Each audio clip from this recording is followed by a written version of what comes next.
Hello, my name is Denise Watts, and I'm with UNNBC News and what'shappeningrightnow.com. Today is March 13th, 2018, and I'm in downtown Pinckney with Attorney Jim Fett. Recently, the 53rd District Court Administrator Francine Zysk has filed a lawsuit against Judge Theresa Brennan and the Chief Judge, Miriam Cavanaugh, here in Livingston County. So, Jim, what can you tell us about the lawsuit?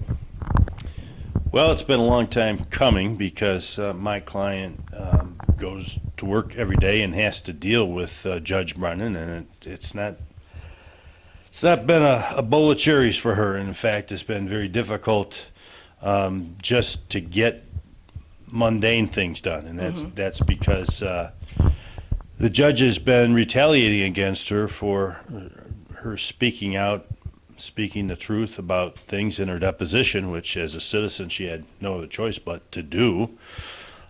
So as a result, it's been, let's say there's been a little tension in the courthouse, which makes it difficult for not only my client, but all the people that work for her to get their job done. Right, because Francine had testified during the divorce trial last year, correct? Or the year? Yeah, it was last year. It was, yes, 2017, in January and in March, 2 separate times in depositions. And Francine told the truth, and since then, in the deposition, it says she's been bullying Francine. Well, not only Francine. I mean, that's the sad thing about this whole situation. Judge Brennan has had a heck of an impact on not only employees, but attorneys that practice in front of her, Right.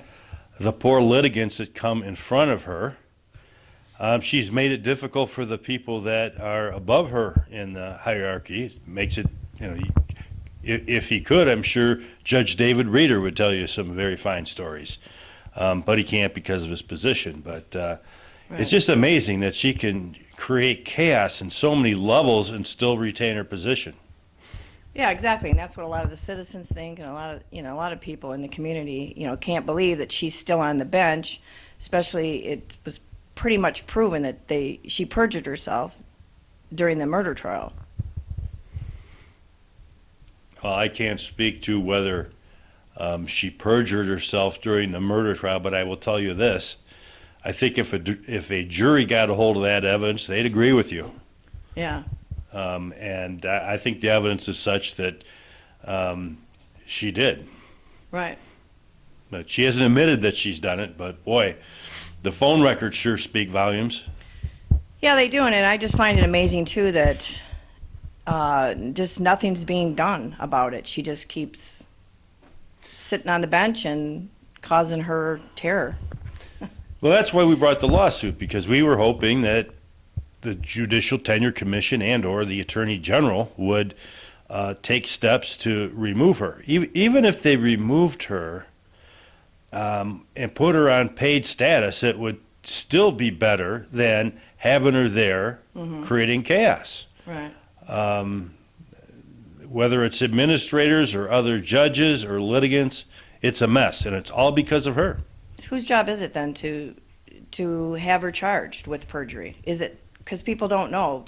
Well, what happened is the local prosecutor handed off to the Attorney General because of potential conflicts. Okay. He didn't want anybody to say that she got kid glove treatment or too harsh a treatment. Or too lenient. Too much interaction between Theresa Brennan as judge and some of those prosecutors. Social relationships. And so I think he wisely decided to ask the Attorney General to do the investigation, and they have picked that up. So that deals with the criminal law. With respect to the judicial canon of ethics and whether she can serve as a judge, that's something that the Judicial Tenure Commission weighs in on. Okay. And they can reprimand her, they can do nothing, they can take her off the bench. So they have a whole continuum of things that they can mete out as punishment. And we're all anxious to see what that's going to be. Right. So there's really two tracks, the criminal track and then the judicial discipline track.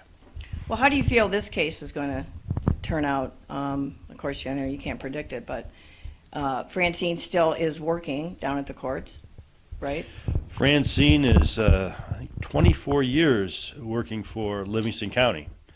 And if you looked at some of the recommendation letters that are attached to the complaint, you'll see that she's a very well thought of employee.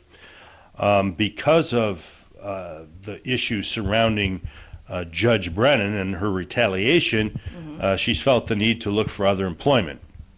And that's where those letters of recommendation come in. Right, because it says in the complaint there's like 18 other employees that have left or gone on medical leave or seeking counseling.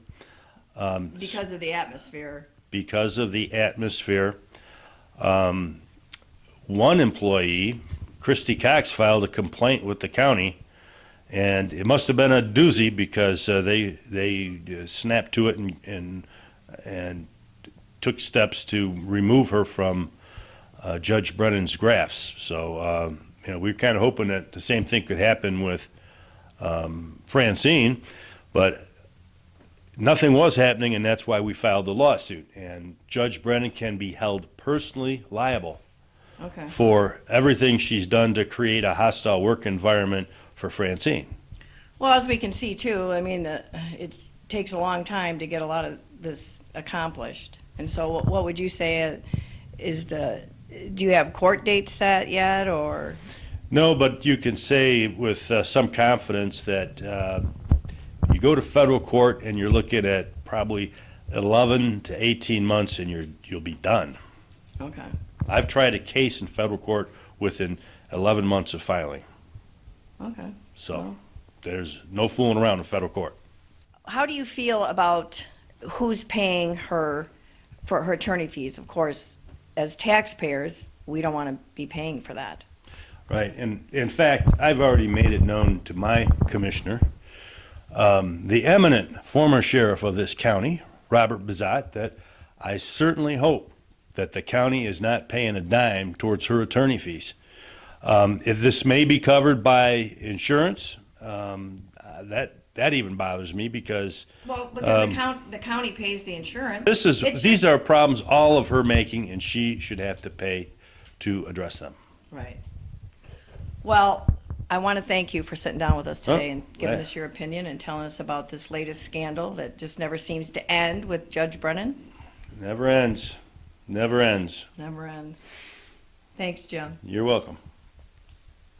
Thanks for watching G1 NBC News. I'm Denise Watts, and please share the video.